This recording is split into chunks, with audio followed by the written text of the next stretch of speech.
بسم اللہ الرحمن الرحیم۔ السلام علیکم۔ اللہ تعالیٰ کے دیدار کا شوق صاحب قلوبی بیان کرتے ہیں کہ حارثہ بن ابی اوفا کا ایک نصرانی پڑوسی تھا۔ وہ مرض الموت میں بیمار ہوا تو حارث رضی اللہ تعالیٰ اس کی عیادت کو گئے اور اس سے کہا کہ تم مسلمان ہو جاؤ تو میں تمہارے لیے جنت کی ضمانت کروں، اس لیے کہ جنت بے مثل چیز ہے اور اس کے نظیر نہیں ہے، اور اس میں بڑی بڑی آنکھوں والی حوریں ہیں جن کی صفت ایک ایسی ہے کہ اس میں محل ہیں جس کا وصف ایسا اور ایسا ہے۔ اس کے جواب میں نصرانی نے کہا کہ میں اس سے بھی افضل اور بہتر چیز چاہتا ہوں۔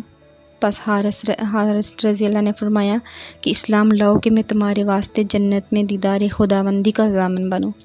اس نصرانی نے کہا کہ اب اسلام لاؤں گا کیونکہ دیدار الہی سے کوئی چیز افضل نہیں ہے۔ چنانچہ وہ مسلمان ہو گیا اور مر گیا۔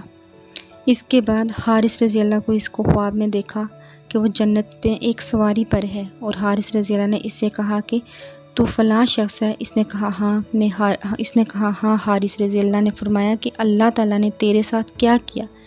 اس نے کہا کہ جب میری روح نکلی اس کو عرش کی طرف لے گئے، اور اللہ عز و جل نے فرمایا کہ تو میرے دیدار اور ملاقات کے شوق میں مجھ پر ایمان لایا، اس لیے تیرے واسطے میری رضامندی اور بقا اور دیدار ہے۔ بس حارث رضی اللہ نے فرمایا کہ اس نعمت پر اللہ کا شکر ادا کیا جس کی مدد سے میں نے تجھ پر احسان کیا۔